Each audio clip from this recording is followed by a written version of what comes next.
प्रिय विद्यार्थियों, मैं आपका फिजिक्स फैकल्टी डॉक्टर आशीष झा। आज हम लोग कैपेसिटर सीरीज में आगे बढ़ते हुए आज हम लोग आई रोडो के दो सवाल को सॉल्व करेंगे। क्वेश्चन नंबर 3.115 आपके स्क्रीन पर दिख रहा होगा और एक अगला क्वेश्चन हम लोग जो सॉल्व करेंगे वह है हमारा 3.113।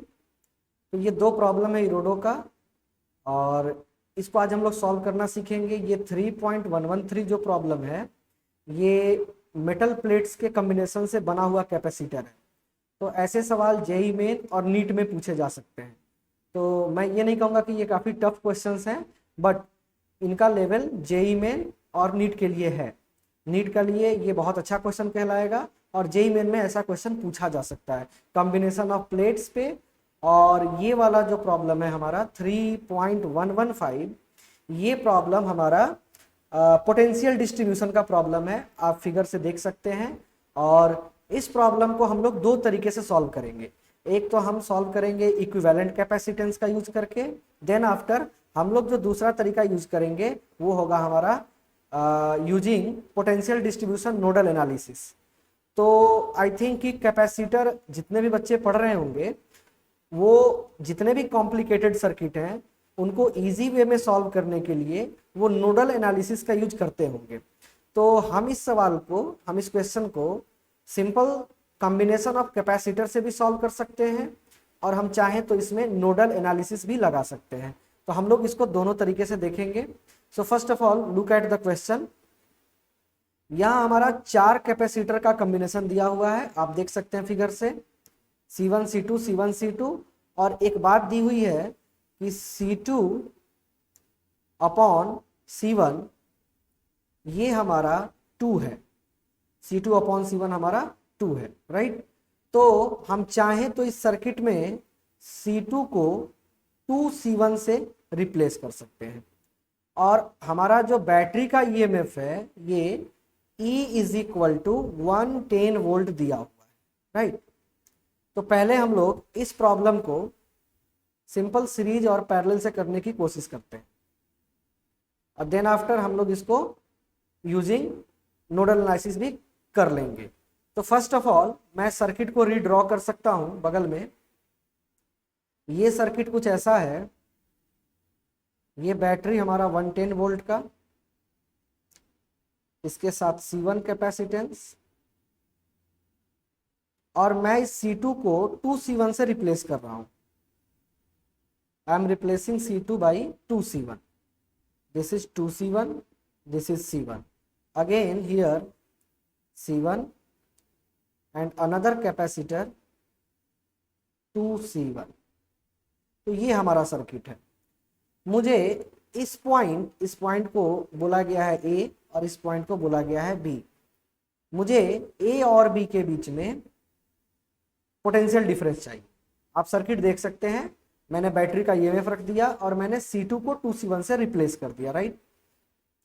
अब हम इस सर्किट को सॉल्व करने के लिए कन्वेंशनल मेथड का यूज करते हैं। आप देख सकते हैं बेसिकली ये पॉइंट A और पॉइंट B सर्किट का पॉइंट है, राइट।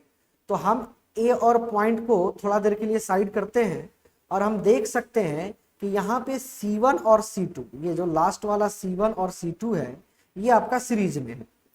तो अगर मैं C1 और 2C1 को मैं रिप्लेस करूं, बिकॉज C2 इज 2C1, तो मैं C1 और 2C1 को रिप्लेस करूं तो इनके जगह पे मैं लिख सकता हूं कि C1 is in series with 2C1। C1 is in series with 2C1 और फिर जो आएगा वो अगले 2C1 के साथ पैरेलल में है। तो ये जो आएगा ये पैरेलल में है 2C1 के साथ। देखते चलेंगे, हम पीछे से इसको सॉल्व करना शुरू करते हैं। C1 is in series with 2C1 and then the combination is in parallel with 2C1 and finally this all combination is in series with C1, right. ठीक है, तो ये C1 2C1 सीरीज में है लास्ट वाला, उनके जगह पे जो कैपेसिटर आएगा वो 2C1 के साथ पैरेलल में जाएगा और फिर इन तीनों के जगह पे जो आ जाएगा वो फाइनली लास्ट वाले C1 के साथ सीरीज में जाएगा। अब आप इक्विवेलेंट कैपेसिटेंस आराम से लिख सकते हैं। हम अंतिम से करना शुरू करते हैं। तो C1 is in series with 2C1, so equivalent लगेगा C1 into 2C1 upon 3C1, और ये पैरेलल में है हमारे 2C1 के साथ, और फिर ये सीरीज में है C1 के साथ। हम सॉल्व कर सकते हैं इजी तरीके से इसको। तो ये रहा हमारा भाई C1 is in series with 2C1, और इसको मैं अगर करूं तो मैंने इसका फॉर्मूला लगा दिया है, तो C1 से C1 गया, तो 2C1 is in parallel with 2C1 by 3, 2C1 by 3। और एक स्टेप और अगर हम चले तो C1 is in series with, और आप जानते हैं कि जब दो कैपेसिटर पैरेलल में हो तो उनका इक्विवेलेंट कैपेसिटेंस सीधे ऐड कर दिया जाता है। तो यहाँ पे मैं इन दोनों इस ब्रैकेट को हटा सकता हूँ, 2C1 plus 2C1 by 3, right. तो यहाँ से मैं कर सकता हूँ कि C1 is in series with, और इसका एलसीएम लेके मैं अगर देखूं तो ये आएगा 8C1 बाई 3, 8C1 बाई 3। और फाइनली C1 और 8C1 बाई 3 हमारे सीरीज में है, तो इनका इक्विवेलेंट मैं लिख सकता हूं C1 into C2 by C1 plus C2, चूंकि दो कैपेसिटर सीरीज में है तो मैं इसके जगह लिख सकता हूं C1 इंटू 8C1 बाई 3 बटा C1 plus 8C1 by 3। So it comes out as 8C1 square by 3 divided by 11C1 by 3, and this comes out as 8C1 by 11. So basically इस पूरे सर्किट का इक्विवेलेंट कैपेसिटेंस आया 8C1 by 11। तो मैं इसको जरा सा यहाँ बनाने की कोशिश करता हूँ, आप देखेंगे इसको। इस पूरे सर्किट को मैं ऐसे बना रहा हूँ, ये हमारा बैटरी 110 वोल्ट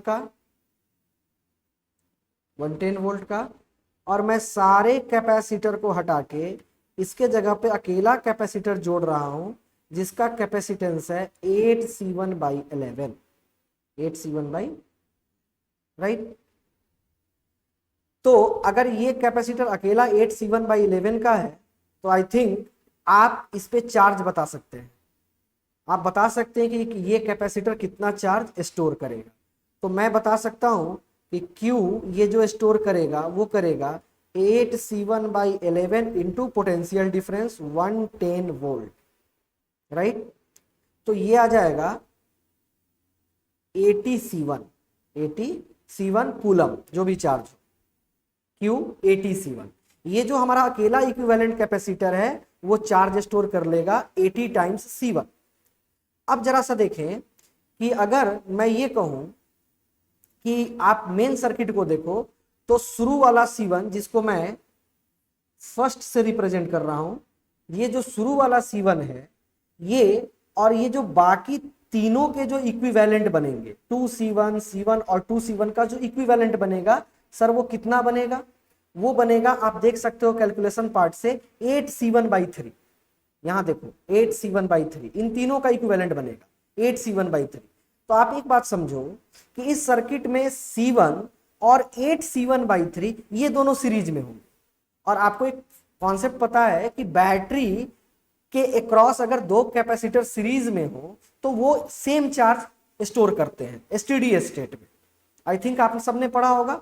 तो मैं इस सर्किट को मैं ऐसे भी लिख सकता हूं कि सर ये सर्किट ऐसे भी लिखा जा सकता है कि एक बैटरी है जिसका ईएमएफ है 110 वोल्ट, और इसके साथ दो कैपेसिटर है, एक तो हमारा भाई C1 है और दूसरा जो बचे हुए तीन कैपेसिटर का जो इक्विवेलेंट है जो कि है हमारा 8C1 बाई 3 ये। और ये दोनों पे कितने चार्ज होंगे, ये दोनों कैपेसिटर के ऊपर कितने कितने चार्ज होंगे? तो चार्ज का वैल्यू सेम होगा 80 times C1, 80 times C1, because ये सीरीज में है तो 80 टाइम्स C1। ठीक है। अब मैं चाहूं तो 8C1 बाई 3 ये जो कैपेसिटर है हमारा, इसको जरा गौर से देखेंगे, ये जो हमारा कैपेसिटर है 8C1 बाई 3, इसके क्रॉस पोटेंशियल डिफरेंस कितना आएगा? इसके क्रॉस पोटेंशियल डिफरेंस कितना आएगा? तो आप जानते हैं V बराबर क्यू बाई सी, भाई V बराबर क्यू बाई सी। तो इसके क्रॉस में अगर पोटेंशियल डिफरेंस देखूं तो इसने चार्ज स्टोर किया ATC1 और इसका जो कैपेसिटेंस है वो है 8C1/3। I think it comes as 30 volt. 30 volt इसका जो पोटेंशियल डिफरेंस होगा वो होगा 30 वोल्ट। इस अकेले कैपेसिटर 8C1/3 का जो पोटेंशियल डिफरेंस होगा वो होगा 30 वोल्ट। अब आप आ जाओ मेन सर्किट में। मैंने इनके जगह पे ये जो तीन कैपेसिटर हैं 2C1, C1 और 2C1, इसके जगह पे जो कैपेसिटर अकेला आया वो आया 8C1/3, 8C1/3 और इसने चार्ज स्टोर किया ATC1 और इसका जो पोटेंशियल डिफरेंस आया वो आया 30 वोल्ट। मींस मैं कह सकता हूं कि सर ये वाला जो कैपेसिटर है मतलब इन दोनों पॉइंट्स के बीच का जो पोटेंशियल डिफरेंस आएगा वो आएगा 30 वोल्ट। यहां पे आप सर्किट से देख सकते हो ये 30 वोल्ट का होगा, ठीक है। अब ये 30 वोल्ट का जो पोटेंशियल डिफरेंस है वो डिस्ट्रीब्यूट होगा आगे एक C1 के क्रॉस और दूसरा 2C1 के क्रॉस, आप सर्किट से देख सकते हो। So basically this part is basic combination of capacitor. यहां पे 30 वोल्ट जो ड्रॉप आया वो अब C1 और 2C1 के बीच में डिस्ट्रीब्यूट होगा। तो अब तो ये इतना बेसिक है कि बच्चे बोल सकते हैं कि हमको जो क्वेश्चन गिवन है वो गिवन है कि भाई A और B पॉइंट के बीच का पोटेंशियल डिफरेंस बताइए और A और B पॉइंट किसके क्रॉस है? 2C1 वाले कैपेसिटर के क्रॉस है। 2C1 वाले कैपेसिटर के क्रॉस है तो इनवर्सली डिस्ट्रीब्यूट होता है पोटेंशियल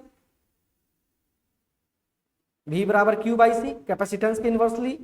तो आप डायरेक्ट कह सकते हो कि potential difference across point AB is equal to 30 volt into C1/3C1 means potential difference comes out as 10 volt. तो भाई A और B पॉइंट के बीच में जो पोटेंशियल डिफरेंस आएगा वो आएगा 10 volt. This is the answer. इस क्वेश्चन का ये आंसर है। इरोडो क्वेश्चन नंबर 3.115।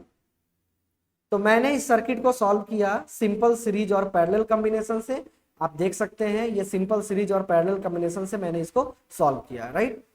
अब आप चाहें तो इस सेम क्वेश्चन को यूजिंग नोडल एनालिसिस भी सॉल्व कर सकते हैं। आप चाहें तो इसको नोडल एनालिसिस से भी सॉल्व कर सकते हैं, वो इजी पार्ट है, वो इजी मेथड है। आप चाहें तो उससे भी इसको ट्राई कर सकते हैं। हम इसको ट्राई करते हैं।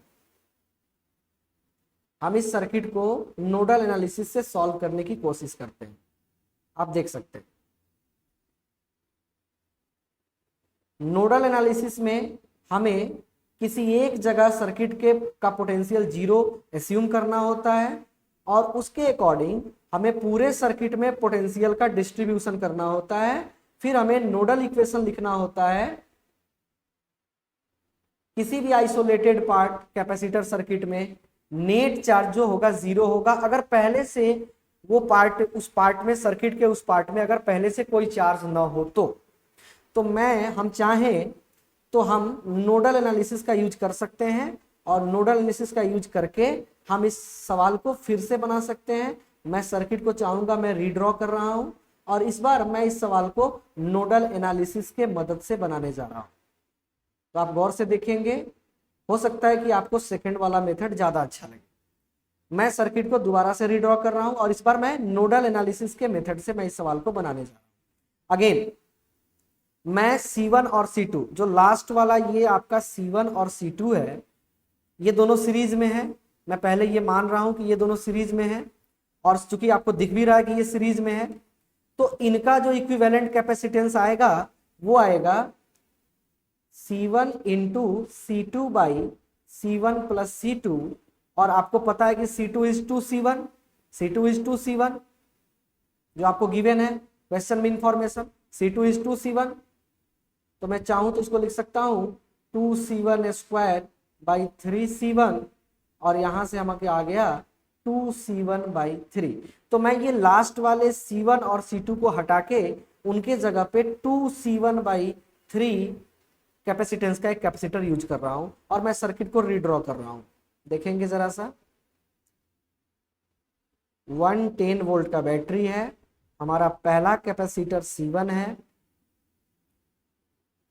हमारा दूसरा कैपेसिटर C2 है, और लास्ट वाले दोनों कैपेसिटर को मैंने एक बना दिया है, तो इसका कैपेसिटेंस है 2C1/3,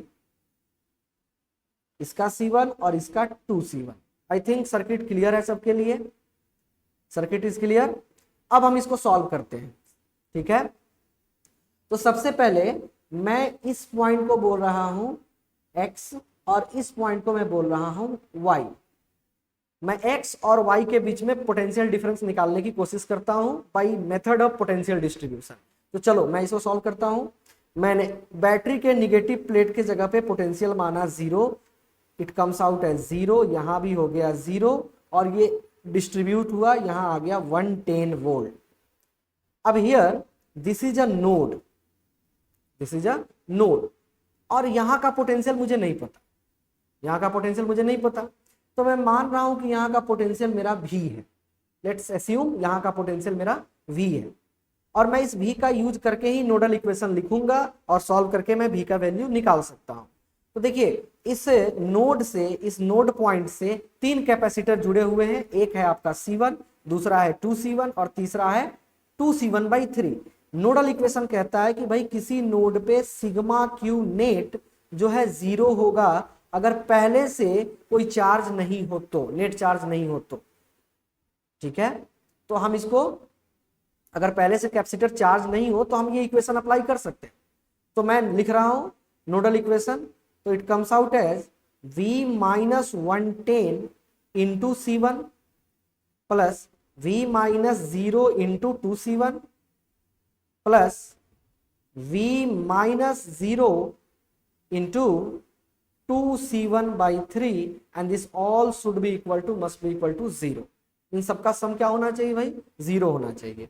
अब आप आराम से सॉल्व कर सकते हैं, मैं इसमें से C1 को हटा सकता हूं आराम से। अब आपके पास इक्वेशन है V - 110 plus 2V plus 2/3V is equal to 0। अगर आप इसको सॉल्व करें तो एलसीएम हमारा 3 हो गया, 3V plus 6V plus 2V is equal to 110। It comes out as 11V/3 is equal to 110, और यहां से मैं देख सकता हूं कि V comes out as 30 volt. तो भाई इस पॉइंट का पोटेंशियल आ चुका है 30 वोल्ट डायरेक्ट, इस पॉइंट का पोटेंशियल आ चुका है 30 वोल्ट, राइट। तो ये तो एक स्ट्रेट वायर है सर, तो x पॉइंट का भी पोटेंशियल कितना हो गया सर? 30 वोल्ट। x पॉइंट का भी पोटेंशियल हो गया 30 वोल्ट, और y का potential already 0 volt. Means sir ये 2C1/3 जो कैपेसिटर है, इसके अक्रॉस जो पोटेंशियल डिफरेंस हुआ वो हुआ 30 वोल्ट का। मैं अगर अगेन यहाँ रीड्रॉ कर रहा हूँ, जरा सा अलग पार्ट से मैं रीड्रॉ कर रहा हूँ। ये हमारा एक इक्विवेलेंट कैपेसिटर है जिसका कैपेसिटेंस है 2C1/3, और इसका ये वाला पॉइंट है 30 वोल्ट पे और ये वाला पॉइंट है 0 वोल्ट पे, राइट। तो क्या हमको आंसर मिल चुका है? नहीं। आप एक बार पुराने सर्किट को देखो, तो आपको जो पोटेंशियल डिफरेंस निकालना है वो यहां इस पॉइंट और इस पॉइंट के बीच में निकालना है। तो 2C1/3 जो कैपेसिटर है वो दो कैपेसिटर के सीरीज मिलने से बना हुआ है। कौन कौन कैपेसिटर? C1 और 2C1 के। तो मैं चाहूं तो जरा सा एक बार देखो, मैं ऐसे बोल सकता हूं कि सर ये जो 2C1/3 है, ये 2C1/3 बेसिकली ये कुछ ऐसे है, बेसिकली ये कुछ ऐसे है, ये C1 और ये 2C1, और यहां है 30 वोल्ट और यहां है 0 वोल्ट, राइट। अब आपको आंसर बताना है सिर्फ इसके बीच का पोटेंशियल डिफरेंस, इन दोनों पॉइंट्स के बीच का पोटेंशियल डिफरेंस, जो कि क्वेश्चन में गिवन है, जो कि क्वेश्चन में गिवन है ए और बी के टर्म में। देखिए this point is A and this point is B, तो मैं यहां का पोटेंशियल डिफरेंस चाहिए ए और बी के बीच का, ठीक है। अगेन 30 वोल्ट का पोटेंशियल डिफरेंस C1 और 2C1 जो कि सीरीज में है, उसके अक्रॉस लगा हुआ है, तो आप डायरेक्ट यूज कर सकते हैं कि पोटेंशियल डिफरेंस डिस्ट्रीब्यूट होता है इनवर्स ऑफ कैपेसिटेंस। तो हम आराम से कह सकते हैं कि सर VAB जो होगा वो होगा 30 into C1/3C1 and this comes out as 10 volt, right, 10 volt.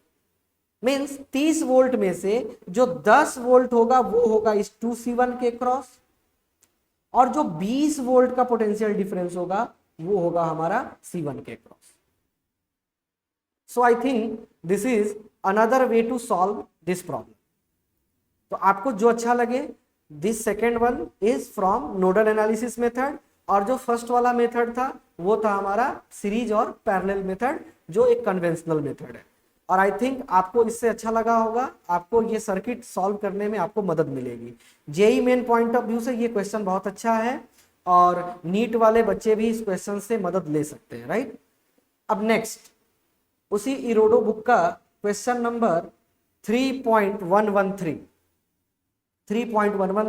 आप क्वेश्चन देख सकते हैं। 4 identical metal plates are located in air at equal distances d from one another, area of each plate is equal to s, मतलब सारे plate का area s दिया हुआ है। Find the capacitance of the system between points a and b if the plates are interconnected. आप देख सकते हो जो इसमें दो क्वेश्चन है, एक बहुत छोटा सा कॉन्सेप्ट है कि भाई जब दो किसी मेटल प्लेट को हमने कंडक्टिंग वायर से जोड़ दिया तो वो दोनों सेम पोटेंशियल पे आ जाएंगे, उन दोनों का पोटेंशियल सेम हो जाएगा। तो आप पहले वाले प्रॉब्लम को देखो, पहले वाले प्रॉब्लम में 4 प्लेट है और चारों प्लेट का कॉम्बिनेशन से 3 कैपेसिटर बन रहा है। 4 प्लेट के मदद से आपको 3 कैपेसिटर बनता हुआ दिख रहा है। अब ये तीनों कैपेसिटर क्या सीरीज में है, क्या तीनों पैरेलल में है, या कोई कॉम्बिनेशन है? इसको देखने का सबसे अच्छा तरीका है कि भाई जो दो प्लेट सिंगल वायर से कनेक्टेड हो उनको हम सेम पोटेंशियल पे मान लेंगे, राइट।